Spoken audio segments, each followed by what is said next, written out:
están mis queridos amigos? Muy buenos días, muy buenas tardes, muy buenas noches. Les saluda Patricia Chango en el programa El Agricultor, que se genera desde nuestra hermosa ciudad capital, donde tenemos mucho que contarles. Si a usted le interesa la agricultura, si le interesa el cuidado de nuestros animalitos de compañía, este es su programa. Vamos a aprender muchísimo.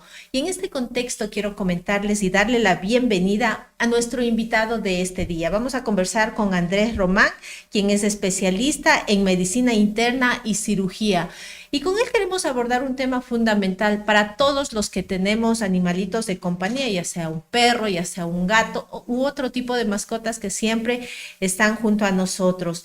¿Qué hacer y qué no hacer antes de llevar a nuestras mascotas al veterinario? Este es un tema fundamental porque desconocemos qué podemos y no podemos hacer, qué daños y beneficios podemos darle a cada una de nuestras mascotas. Mi querido Andrés, ¿cómo está usted? Bienvenido a El Agricultor. Muchas gracias por la invitación. Saludos a todas las personas que nos están viendo.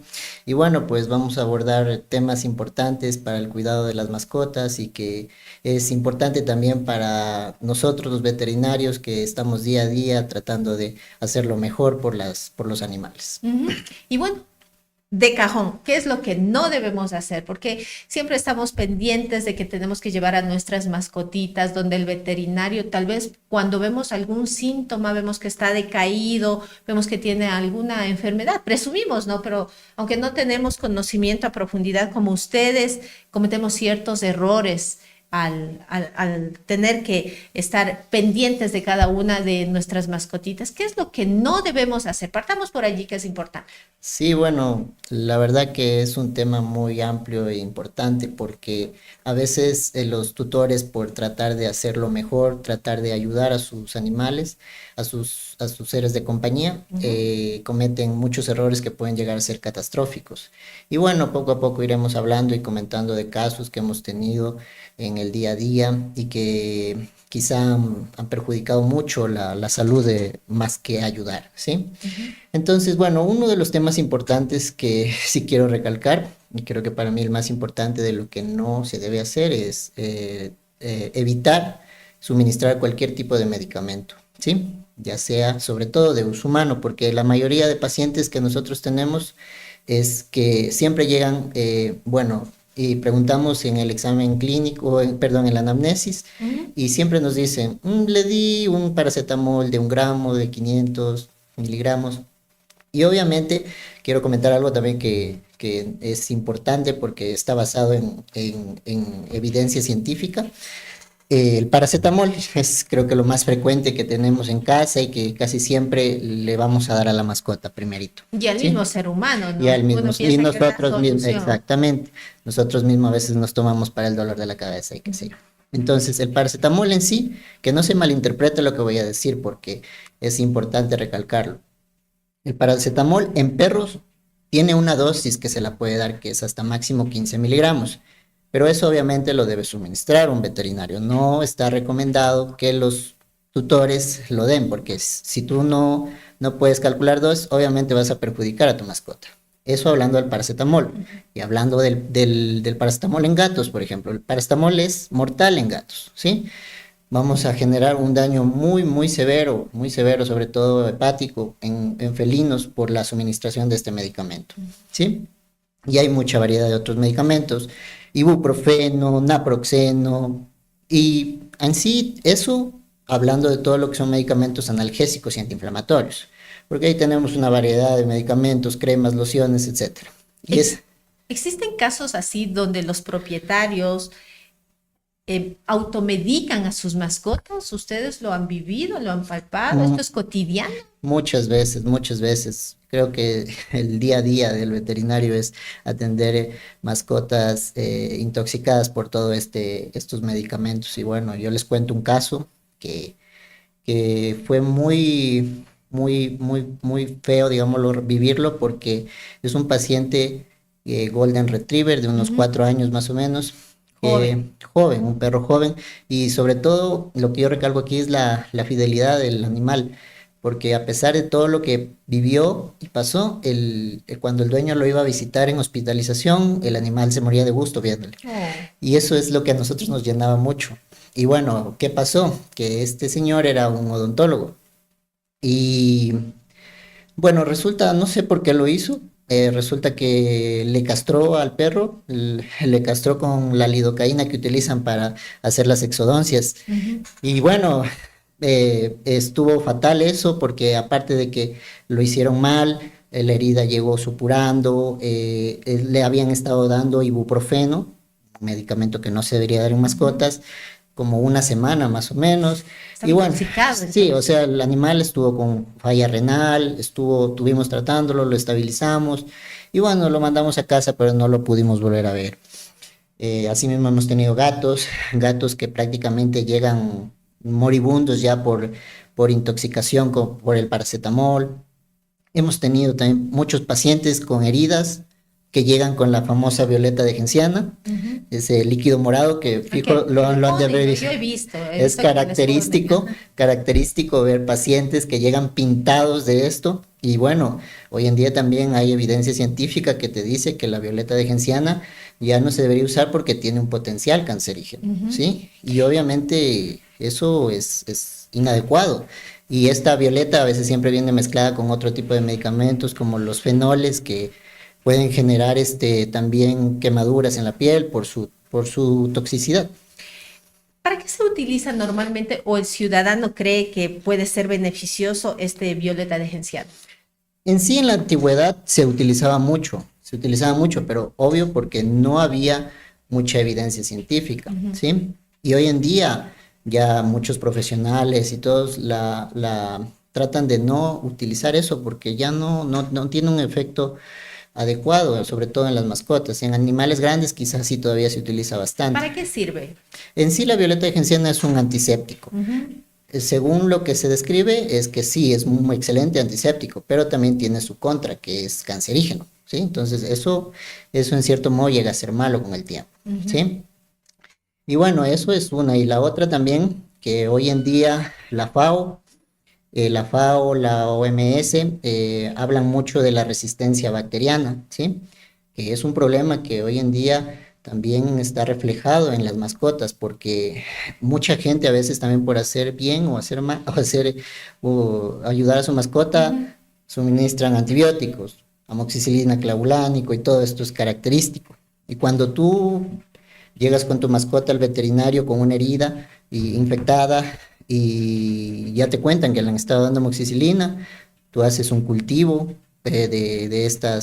de esta herida y resulta que te sale resistente a todos los antibióticos. Entonces prácticamente acabaste Ujú. con la salud de tu mascota porque ¿cómo más se le puede ayudar si no podemos medicar un antibiótico que va a matar esa bacteria? Ujú. Tal cual pasa con un ser humano, ¿no es Así cierto?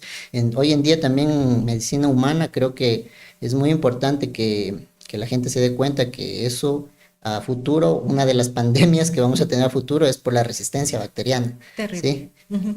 Terrible. Quiero aprovechar, dice, es necesario educar a las personas sobre la tenencia y el cuidado de animales. ¿Se podría hacer una campaña? ¿Municipio o algún ministerio podría ponerse al frente de este tipo de campañas? Es la consulta que nos hace un amigo internauta. Bueno, eh, bueno, no es por alardear ni nada de esto, yo vengo Ujú. de la Universidad de las Américas Ujú. y bueno, allá está la doctora Graciela Estrada. Ella se dedica mucho a lo que es el bienestar animal y todo esto. Y, y trabaja mucho en todo lo que son esto de tenencia responsable de mascotas. La Universidad de las Américas, conjuntamente con la Unidad de Bienestar Animal, por ahí han venido trabajando y tratando de hacer estas campañas para generar un adecuado Conciencia. cuidado, conciencia en los propietarios. Ujú. Y bueno, los veterinarios también aparte, obviamente, estamos tratando de hacer ese trabajo, ¿no? No solamente es cuestión de que entidades como el municipio sean los responsables solo de eso, sino Ujú. también nosotros como También. médicos, como gremio, así es, Así es, ¿sí? perfecto. Para ir avanzando rapidito, mi querido Andrés, ¿qué más no debemos hacer para atentar en contra de nuestros animalitos de compañía? Ya, bueno. Ot- Calmarnos tal vez, porque a veces la gente es histérica. Sí, bueno, realmente creo que es una de las cosas que también todos los días luchamos los médicos, porque hay mucha gente que va, histérica, va con su Mal genio, con su diga. mal genio, exactamente. Sí, y bueno, y eso también altera al diagnóstico de un paciente porque el veterinario tiene que ser más cauteloso y todo ese tipo de cosas, Ujú. ¿sí? A veces Es, los perritos tienen miedo a los veterinarios, yo he sí, podido observar eso. sí, bueno, y eso es otra parte del que no debemos hacer. Eh, es muy importante tratar de adaptar al paciente a que salga a pasear y todas estas cosas antes de llevarlo al veterinario, Ujú. porque eso nos va a ayudar a que el animal esté más tranquilo, esté más orientado a todo lo que va a vivir en la clínica, porque nosotros tenemos muchos pacientes que van muy alterados, que nerviosos, y eso a veces repercute porque no hay un buen manejo desde casa, ¿sí? Entonces siempre es bueno desde casa ya comenzar un adecuado control de su comportamiento, Es ¿sí? decir, antes de llegar donde el veterinario, porque es como que la mascota se da cuenta, no me va a llevar donde el Sí, veterinario, como conversábamos con otras personas, saben que pueden recibir un pinchazo, digo yo, como ser sí, humano, y como que le tiene un poquito de sí, temor, no, sí. sacarles, caminar, conversar Exactamente, también, ¿no? exactamente, sí, o sea, tratar de estabilizar la mascota emocionalmente, digámoslo así, para que no sea tan traumático la visita al Ujú. veterinario, ¿sí? ¿Por qué les Porque tienen miedo? es que a veces hay muchas cosas que uno tiene que hacer, por ejemplo, a veces sacar una muestra y estas cosas, y a veces el simple hecho de estar con personas desconocidas, el manejo del paciente, va a hacer que se altere. Ujú. Y obviamente a veces hay perros que literal, los meten A la jalando a la fuerza. fuerza porque ya saben dónde van, Ujú. ¿sí? Y hay otros que llegan y están con su Nerviosos, tremor ahí excesivo. Y eso a veces, babean, ¿no? sí, exactamente, y eso es un comportamiento etológico de los pacientes que a veces están demasiado nerviosos, la cialorrea, la salivación. Ujú. Sí, eso. Y bueno, también hay variedad de cosas a veces que también nosotros tenemos que tomar en cuenta. Por ejemplo, en los gatos hoy en día existen feromonas, existen hierbas que ayudan a tranquilizarles, a que estén relajados, para evitar ese estrés excesivo en la clínica, porque eso también repercute mucho a veces a los estudios, ¿sí? A Ujú. veces pueden salir estudios alterados por esos cuadros de estrés agudos que tienen, ¿sí? Esa es la otra. También hablando mucho de lo que es, que no debemos hacer es no alimentar a las mascotas Ah, no hay siempre. que darles comidita antes de que vayan al veterinario. Sí, ¿por qué? Bueno, primerito, porque te vas a evitar emesis, es decir, vómitos, cuando vayan directamente en el vehículo, porque la Ujú. mayoría de las mascotas a veces vomitan en los vehículos, se marean, ¿no?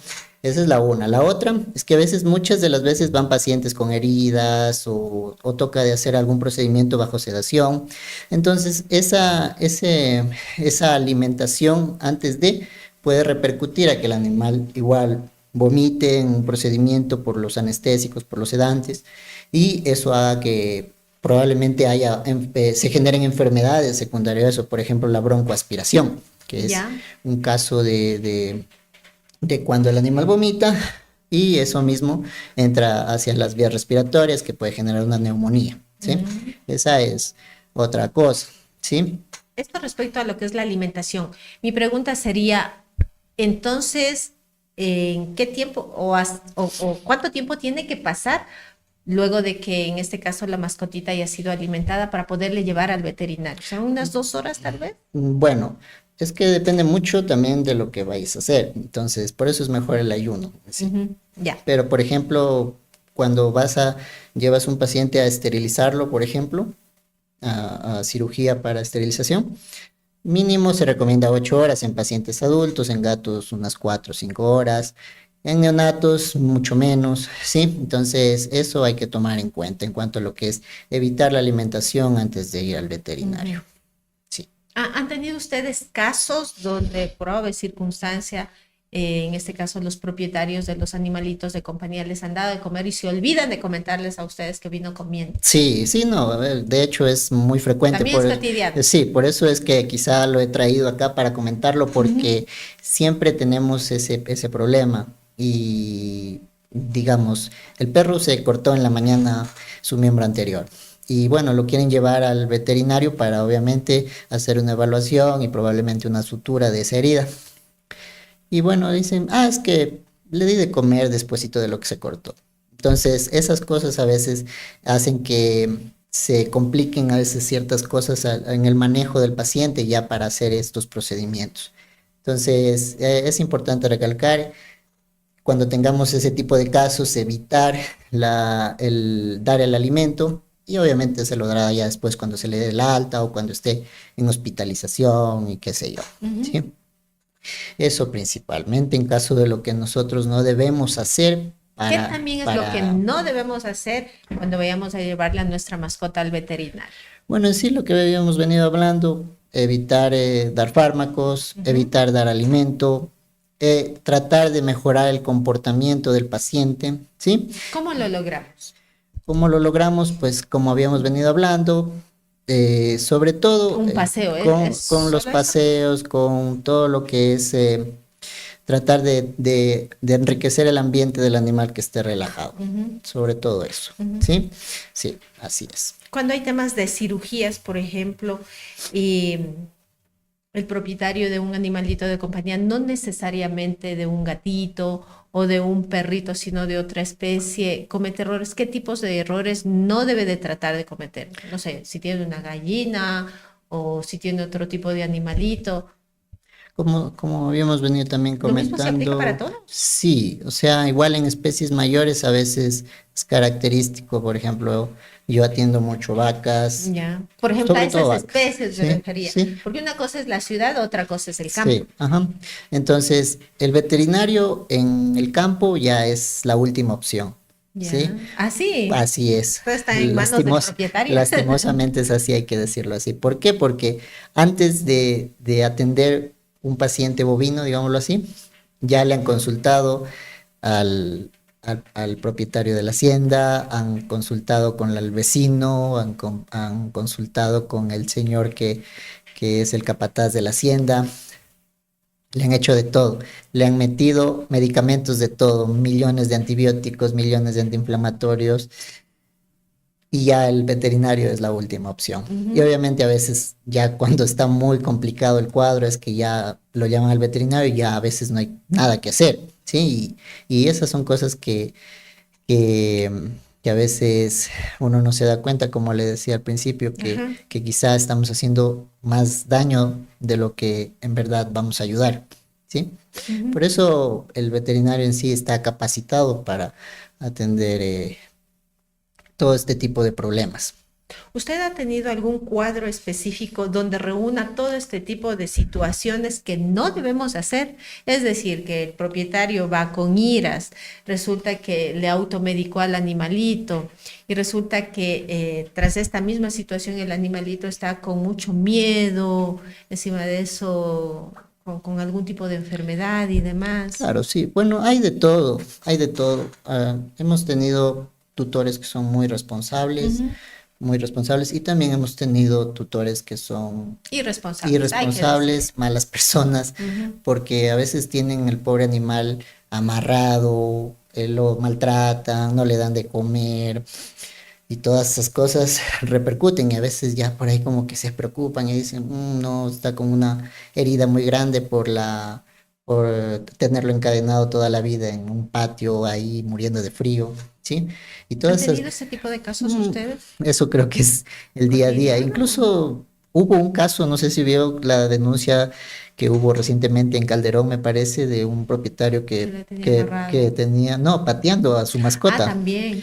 Sí, y bueno, me parece en cierto modo muy bueno de la Unidad de Bienestar Animal que se sancionen ese tipo de cosas, porque eso hace que a futuro, por ejemplo, otras personas no se den cuenta de todo lo que están haciendo, y no hablando del tema económico, porque la multa fue muy grande. Más de $4,000. Y me parece bien, porque así creo que esa es la única forma de que la gente entienda que no es adecuado hacer esas cosas, ¿sí? Mi querido Andrés, ahora vamos al qué sí debemos hacer, qué debemos hacer en este caso. Perfecto. Bueno, en sí, hablando del qué sí podemos hacer, exactamente, en caso de un paciente que esté enfermo, por ejemplo, en caso de un paciente que venga de varios veterinarios para tener otro criterio diagnóstico, sobre todo hablando, por ejemplo, primero del historial sanitario del paciente, en este caso del carnet, ¿sí? El carnet es un registro sanitario del paciente, de cómo se ha venido colocando las vacunas, del peso. A veces en algunos casos se anotan fechas, por ejemplo, de celos de las hembras o también de medicamentos que viene tomando de por vida en algunos pacientes enfermos crónicos, ¿sí? Entonces, en cuanto cuando uno hace ya la consulta en la anamnesis, a veces el propietario no te brinda mucha información y a veces esa información puede estar en el carnet. Entonces yo lo recalco aquí que el carnet siempre, siempre, siempre es necesario para toda consulta médica en los pacientes. Tal cual como se establece un carnet para un niño que recién nace. Exactamente, eso es algo importante de hacer referencia porque si tú vas al médico y con tu bebé y no llevas el carnet, simplemente no te atienden, ¿sí? Porque obviamente eso es un historial, a veces que lo va a necesitar el médico para poder hacer un diagnóstico, para poder hacer un tratamiento y todo ese tipo de cosas. Entonces, es importante mencionarlo. Vamos ya en cuanto a lo que es, por ejemplo, cuando tu mascota está enferma y cómo la puedes ayudar, más no cosas que no debes hacer, como ya lo mencionamos. Por ejemplo, pongamos un ejemplo de un paciente, un cachorro que viene por vómitos, diarreas, y que, bueno, probablemente su diagnóstico sea parvovirus, ¿sí? Lo único que tú puedes hacer en casa, hasta poderle llevar al veterinario, porque resulta que comenzó sus diarreas a las 3 de la mañana, por ejemplo. Entonces, debemos tomar en cuenta que la mayor cantidad de líquidos, es decir, que pierde el paciente, es por los vómitos y por las diarreas. Así es, se describe que más o menos por cada diarrea pierde 100 ml, por cada vómito 50 ml. Entonces, si tienes muchas, obviamente tienes que tratar de compensar eso para no llegar a un extremo, a un shock ya de que sea irreversible, por ejemplo, shocks hipovolémicos, que ya es algo muy profundo en caso de la deshidratación. Entonces, por ejemplo, lo que tú puedes hacer en ese caso, si tienes un paciente así, ten un hidratante en casa. Siempre es importante mencionar tener un hidratante en casa, hidratantes que son de preparación o hidratantes ya preparados, ¿sí? Estos están preparados con sales minerales que el animal necesita todo el tiempo y que obviamente al momento de suministrarlo vamos a evitar que esa deshidratación sea muy extrema y que no llegara al límite de la hipovolemia que le acabo de mencionar. Esa es la una. La otra, cuando nosotros perdemos ya muchos líquidos, obviamente al momento de que el paciente se comience a deshidratar, también va a comenzar a perder temperatura. Se enfría. Exactamente. Entonces, cosas importantes que a veces el médico tiene que tratar ya en una urgencia, en una emergencia, es la temperatura. Y a veces eso es lo más preocupante en sí de todo el cuadro, porque si no tienes temperatura, tu organismo no funciona de forma adecuada. Y tengo una pregunta antes de que vayamos avanzando. ¿Uno mismo en la casa puede crear un hidratante? Porque sí, bueno. Creo que es un tema bastante desconocido para el ser humano, ¿no? El saber que su mascotita comienza a enfermarse. Sí, así es. Bueno, hay que tomar en cuenta, digamos, las 4 cosas más importantes que podría tener un hidratante, que son electrolitos, como por ejemplo el potasio, electrolitos como el cloro, el sodio, y también, hablando ya de no electrolitos, la glucosa, la dextrosa. ¿Dónde conseguimos todo eso? En casa podemos tenerlo tranquilamente. Nosotros sabemos que la sal, cloruro de sodio, es una fuente de cloro y sodio, pero obviamente hay que saberlo balancear, porque tampoco es que vas a dar en cierta cantidad, más elevada cantidad de sal, por ejemplo, preparándolo, y lo vas a deshidratar más al paciente. ¿Sí? Entonces, ¿cuánto de sal? ¿Cuánto de azúcar? Depende mucho de, por ejemplo, la cantidad de agua en la que vais a preparar. Yo diría que, por ejemplo, en un vaso que más o menos tiene 250 ml, ¿sí? Podrías poner, digamos que casi una cucharadita de las pequeñitas. La de ¿sí? té, la de café. Así es. Esa es la parte del cloruro de sodio. El potasio sí es un poco más delicado porque no es que se le encuentra, digamos, directamente en una sal, ¿ya? Y la fuente de dextrosa, por ejemplo, es el azúcar. es una excelente opción. ¿Cuánto de Igual, azúcar? asimismo podemos poner una cucharita, perdón, de azúcar y también otra cosa que podemos utilizar es el bicarbonato de sodio. ¿Cuánto? El Porque bicarbonato de en sodio, todo utilizan en la actualidad el así es, bicarbonato. el bicarbonato de sodio igual se puede utilizar una media cucharita, aparte de que te va a ayudar a evitar que el animal o sea, le protege el estómago porque ayuda a bajar la acidez estomacal. Cuando nosotros tenemos vómitos, vamos a tener mucha acidez en el estómago y eso puede repercutir a que se generen otras enfermedades como esofagitis, gastritis, ¿sí? Ya. Por el aumento de la acidez del vómito. Y eso nos va a ayudar en cierto modo a controlarlo.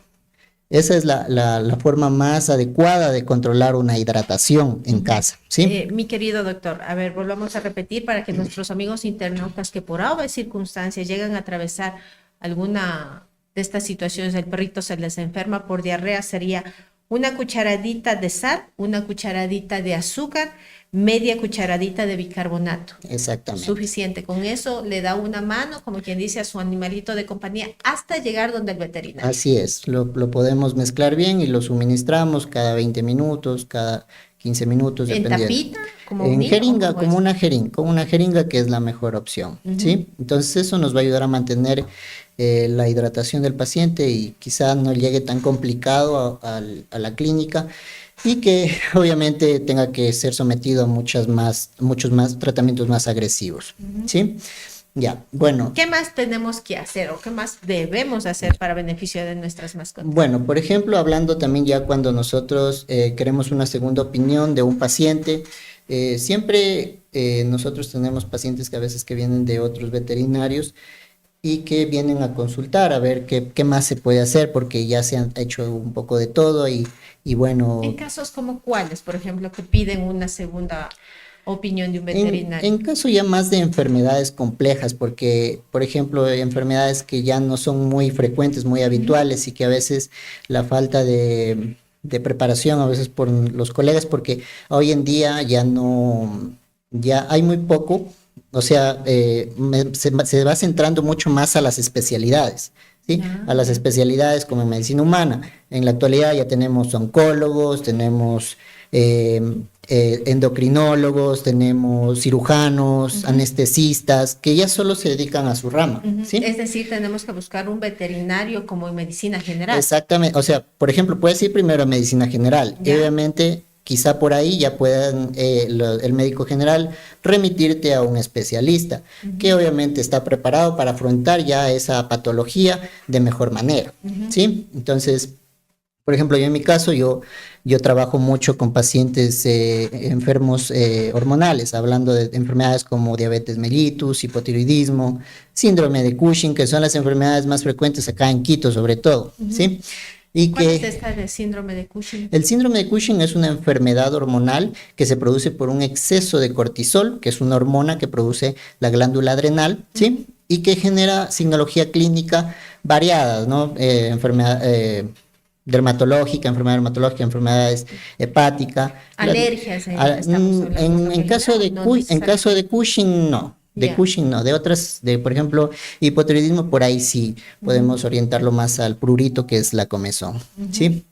Y bueno, que el síndrome de Cushing puede generarte otras enfermedades, como por ejemplo la diabetes mellitus, que puede ser reversible si es que tú tratas de forma adecuada el síndrome de Cushing. ¿Tienen diabetes los animales? Así es. Es que ese es el desconocimiento que tenemos hoy en día en la gente y a veces quizá no lo entienden. Yo he tratado muchísimos pacientes con diabetes mellitus, más perros.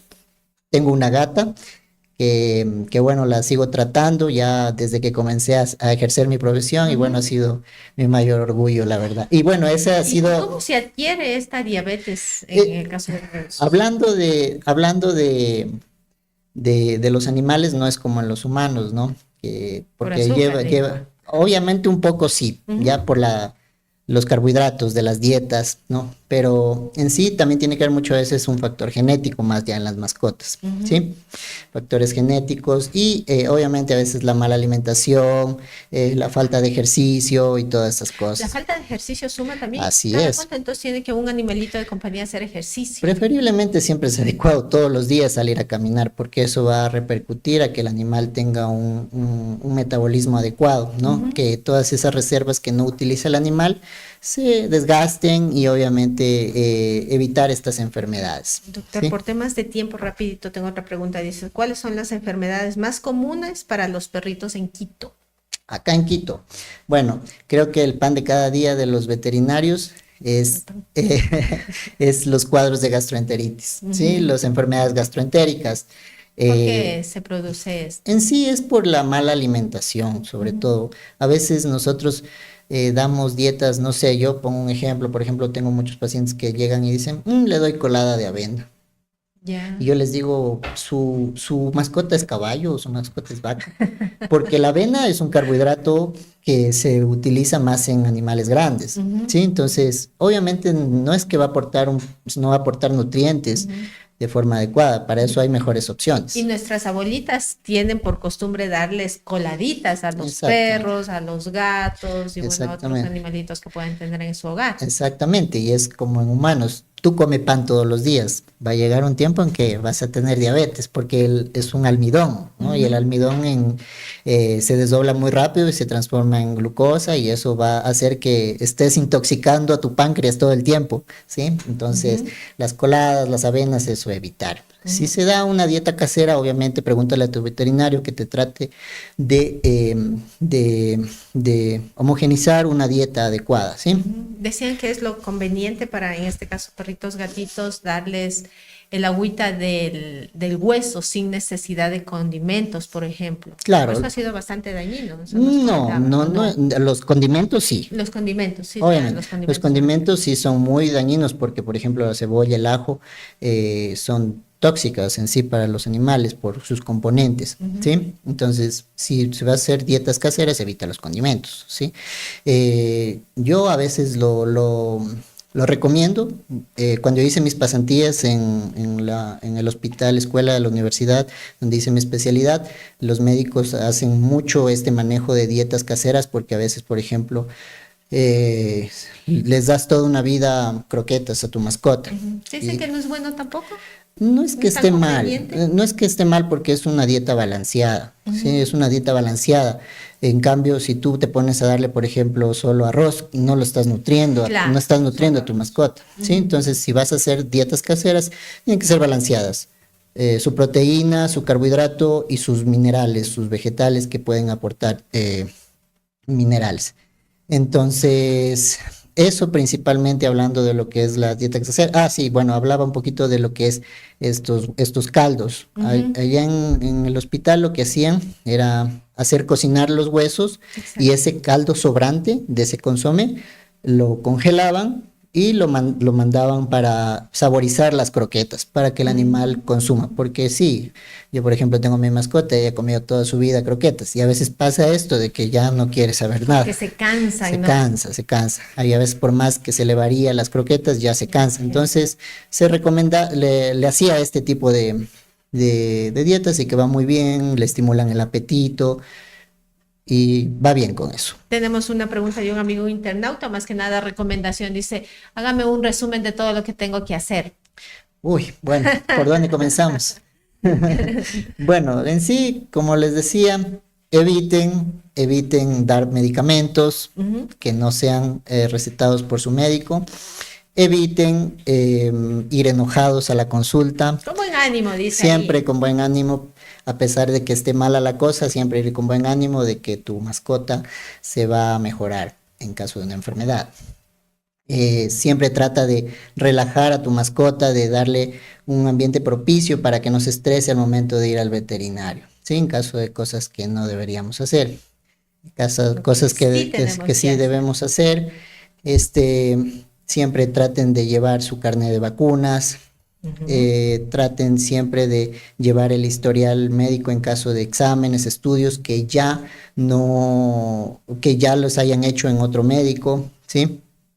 Siempre lleven su correa adecuada, su bozal, porque el bozal nunca van con su bozal. Entonces, a veces eso también es un problema, porque el bozal en una clínica, tú sabes que van muchos animales enfermos. Ay, sí. Entonces, llevar un bozal de solo su mascota, ¿sí? Para evitar el contagio de enfermedades, sobre todo el distemper, que es una de las enfermedades más complicadas que tenemos hoy en día. ¿Qué se trata de qué? El moquillo, Ah, el ya. famoso moquillo. Ese es el distemper. Mantén siempre hidratada a tu mascota, ¿sí? Porque eso alivia en cierto modo las enfermedades que estén complicadas, pacientes que estén deshidratados, ¿no? Y eso principalmente como resumen de las cosas que tenemos y que no tenemos que hacer. Perfecto, nos quedamos con esta recomendación de nuestro amigo Andrés Román, quien es especialista en medicina interna y cirugía. Y mi querido Andrés, el agricultor, también está festejando, ¿no? Tenemos entendido que en Cumbayá tiene ya una nueva sucursal, aparte de la que tienen aquí en el centro histórico. Sí, bueno, creo que se ha venido trabajando mucho como para poder seguir haciendo más trabajo en otras partes de Quito y bueno, no es la excepción. Ahora estamos en Cumbayá, Comercial del Agricultor, una empresa que está por más de 65 años en el mercado, ha comenzado a expandirse, así es, ¿no? Y bueno, ahora tenemos la sucursal en Cumbayá, espero que nos visiten y bueno, estamos a las órdenes para todas las personas que deseen consultar con nosotros. Así es. El horario de atención, en este caso de Comercial El Agricultor, aquí en el centro histórico, para nuestros amigos que vienen del sur, del mismo centro y también del norte de la capital. Bueno, acá en el centro histórico estamos atendiendo la parte de lo que es la farmacia y el almacén agropecuario desde las 8 de la mañana hasta las 6:30 de la tarde. De lunes a domingo. De lunes a sábado. Y el domingo Ya. estamos atendiendo hasta la 1:30 de la tarde. Y en caso de lo que es la clínica veterinaria, estamos atendiendo desde las 9 hasta las 6 de la tarde. Todo ¿sí? tipo de servicio tienen ustedes. En su mayoría sí, lo que no trabajamos mucho es traumatología, ¿ya? Pero tenemos equipo de rayos X para diagnóstico clínico y bueno, para diagnóstico de laboratorio, diagnóstico por imagen en sí, ecografías, eso principalmente. Listo, la invitación está hecha para que nuestros amigos vengan y visiten el centro El Agricultor, Comercial El Agricultor, ubicado aquí en el centro histórico de Quito y también ahora ya en Cumbayá. Con esto nos vamos despidiendo a nuestros amigos internautas, sin antes recordarles que estamos en todas nuestras redes sociales como Plataforma al Aire, donde usted puede ver el programa El Agricultor todos los días jueves a partir de las 7 de la noche. Escríbanos, coméntenos, que es importantísimo para saber qué es lo que usted necesita conocer respecto a cada uno de estos temas. Mi querido Andrés, redes sociales de El Agricultor. Bueno, tenemos TikTok, tenemos en la página web www.comercialelagricultor.com, tenemos Facebook, Comercial El Agricultor Procesam. Síganos, vean nuestras promociones, vean nuestros servicios y bueno, gracias. Así es, con todo esto, promociones y servicios, les agradecemos por habernos acompañado en un programa más de El Agricultor. No se olviden de seguirnos todos los días jueves a partir de las 7 de la noche. Con esto yo me despido y les deseo a todos que tengan un excelente día, tarde y noche.